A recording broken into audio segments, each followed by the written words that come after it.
sini juga saya sambil belajar tentunya dari pengalaman Bapak dalam mengambil sebuah keputusan dari kasus-kasus yang pernah dialami di sekolah. Apakah Bapak bersedia untuk diwawancarai? Ya, tentunya saya sebagai kepala sekolah sangat bersedia demi membantu atau mendorong yang memotivasi Pak Sofan dalam mengikuti program calon guru penggerak. Terima kasih. Baik Bapak, untuk pertanyaan pertama Pak dalam wawancara ini Ya. Dalam mengidentifikasi kasus-kasus yang merupakan suatu dilema, bagaimana Bapak selaku kepala sekolah mengidentifikasi kasus yang ada di sekolah Bapak selama Bapak menjadi kepala sekolah? Iya. Selama saya menjadi kepala sekolah tentunya banyak permasalahan yang terjadi di sekolah. Banyak sekali, contohnya perundungan siswa, kemudian sarana yang kurang memadai, kemudian sekolah yang siswanya terlalu banyak, gurunya sedikit, kemudian ketidakaktifan guru, ketidakdisiplinan guru, dan banyak sekali permasalahan yang terjadi. Nah, kemudian yang saya lakukan dalam mengidentifikasi masalah tersebut itu tentunya ada beberapa hal seperti tadi disebutkan. Jadi permasalahannya apa yang terjadi di sekolah itu di sekolah waktu saya jadi kepala sekolah dari mulai tahun 2020. Nah, kemudian kita cari penyebabnya itu terjadinya permasalahan, penyebabnya apa. Kemudian kita juga sebagai kepala sekolah tentunya berupaya untuk mengatasi permasalahan tersebut. Selanjutnya baru memutuskan permasalahan tersebut. Itu saja untuk mengidentifikasi permasalahan tersebut. Jadi tentunya diawali dengan mengidentifikasi. Diidentifikasi dulu gitu. Baik Bapak, terima kasih untuk pertanyaan selanjutnya nih, Pak. Ya. Dalam mengambil suatu keputusan selama ini Bapak di sekolah, terutama pada kasus-kasus yang ada dua kepentingan Pak, yang sama-sama mengandung nilai kebajikan. Ya. Apa yang Bapak jalankan dalam pengambilan keputusan tersebut Pak? Ya. Yang saya jalankan ya nanti juga oleh Pak Sofan, mudah-mudahan jadi kepala sekolah nantinya ya, tentunya akan mengalami permasalahan ini dan harus bisa menjalankan bagaimana cara mengambil keputusan yang baik. Jadi cara yang saya jalankan untuk pengambilan keputusan tersebut yaitu mengumpulkan informasi, ya, menilai alternatifnya, kemudian bermusyawarah dengan dewan guru, berikut komite dan orang tua itu tentunya. Kemudian dari musyawarah tersebut tentunya untuk menentukan pilihan akhir dengan tujuan mengambil keputusan yang paling baik, yang terbaik itu saja. Ya, tentunya masih dengan identifikasi dan juga tentunya bermusyawarah. Nah, setelah diidentifikasi baru tadi dimusyawarahkan. Terima kasih Pak. Untuk pertanyaan selanjutnya Pak, kalau boleh saya tahu langkah-langkah atau prosedur apa saja dalam melakukan musyawarah tersebut Pak dalam mengambil suatu keputusan? Ya, langkah-langkah atau prosedur yang saya lakukan dalam bermusyawarah tentunya melakukan musyawarah tersebut dengan warga sekolah, dan juga sudah disebutkan dengan guru, dengan komite, juga orang tua. Kemudian mempersiapkan topik yang akan dibahas itu harus disiapkan ya. Selanjutnya sedang terjadi musyawarah tentunya kita sebagai kepala sekolah atau baik dengan guru dengan saya juga sebagai kepala sekolah tentunya harus mendengarkan dan menghargai serta menghormati pendapat dari anggota untuk bermusyawarah gitu. Terus yang paling utama di sini mengedepankan bukan pribadi tapi kepentingan untuk bersama gitu. Dan bersikap kooperatif dalam bermusyawarah dengan warga sekolah itu seperti tadi guru, komite, orang tua gitu. itu ya yang perlu dilakukan ya, dari langkah-langkah. Kemudian untuk langkah-langkah keputusan, langkah-langkah mengambil keputusannya Pak, bagaimana itu Pak? Oh iya, kalau tadi langkah-langkah atau prosedur dalam bermusyawarah ya. Nah sekarang untuk langkah-langkah untuk mengambil keputusannya. Nah tadi yang untuk mengambil keputusannya yaitu tadi mengidentifikasi keputusan yang diperlukan itu. Setelah diidentifikasi baru akan diperoleh informasi. Nah informasi tentunya berupa data harus cukup ya. Nah karena dari musyawarah tersebut akan diambil keputusan. Kemudian membuat pilihan alternatif. Setelah itu baru ditimbang-timbang informasi yang diperoleh tersebut. Baru menentukan pilihan dari sejumlah alternatif. Kemudian menerapkan keputusan yang sesuai. Nah setelah menerapkan keputusan yang sesuai, masih belum tuntas ya, belum selesai. Keputusan tersebut direview kembali, gitu ya. Direview kembali dari keputusan yang sudah dibuat tadi. Terima kasih Pak atas jawabannya. Tentunya ini akan menjadi pengalaman berharga untuk saya ke depannya.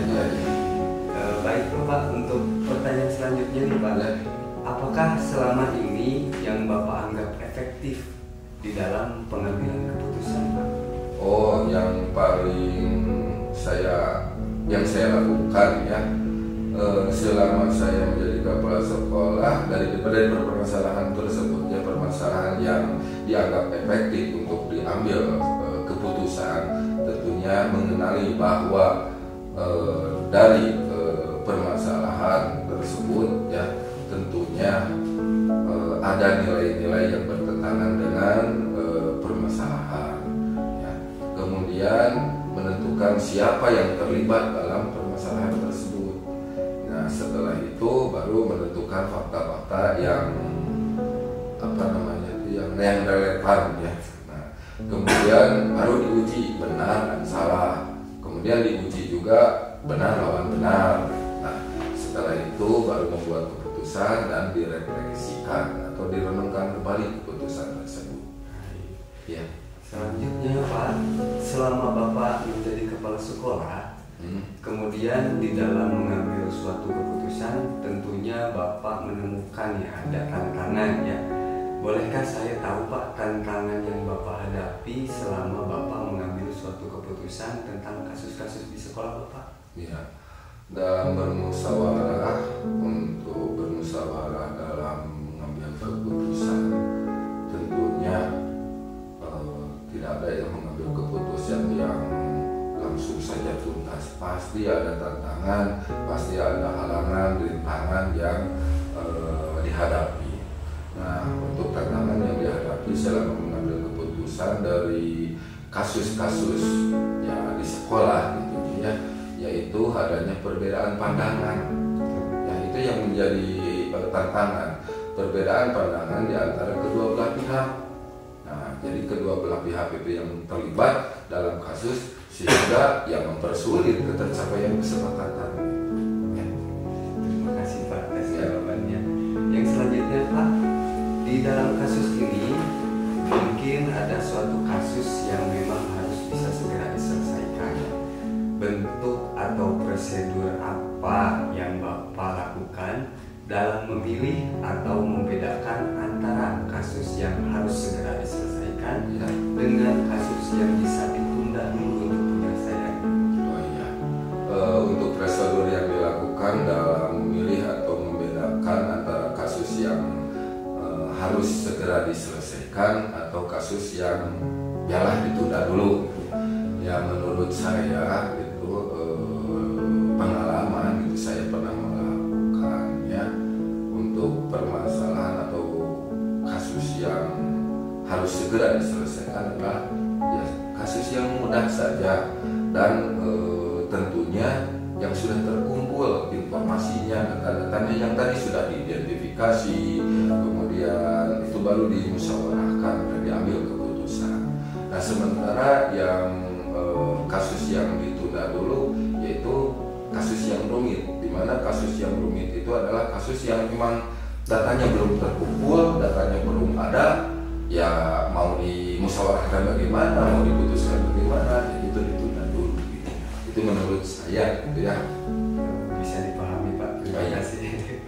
Untuk selanjutnya Pak, Ya. dalam melakukan pengambilan keputusan Ya. yang mungkin ada sedikit dilema antara baik dengan baik. Ya. Nah, mungkin Bapak punya seseorang atau faktor-faktor yang dapat membantu atau mempermudah Bapak dalam mengambil suatu keputusan. Faktor-faktornya seperti apa atau mungkin orangnya siapa saja nih Pak yang bisa terlibat? Oh iya, ya faktor-faktornya untuk mempermudah mengambil keputusan yang paling utama adalah informasi. Ya, jangan sampai ya, jadi harus beberapa informasi dari berbagai pihak, gitu ya. Mungkin dari orang yang anak-anak yang bermasalah atau dari guru yang bermasalah, ataupun informasi dari orang lain gitu, ataupun mungkin informasi dari pengakuan yang bermasalah tersebut gitu. Nah, jadi yang paling utama adalah informasi yang diketahui terkait perihal permasalahan yang dihadapi. Kemudian yang terlibat, nah, tentunya untuk mempermudah dalam mengambil keputusan untuk saya di sekolah yang terlibat tentunya ya guru, komite, juga orang tua gitu saja gitu ya. Untuk orang-orangnya gitu. Dan saya sendiri sebagai kepala sekolah. Ya, tentunya ya Pak ya. Iya. Alhamdulillah.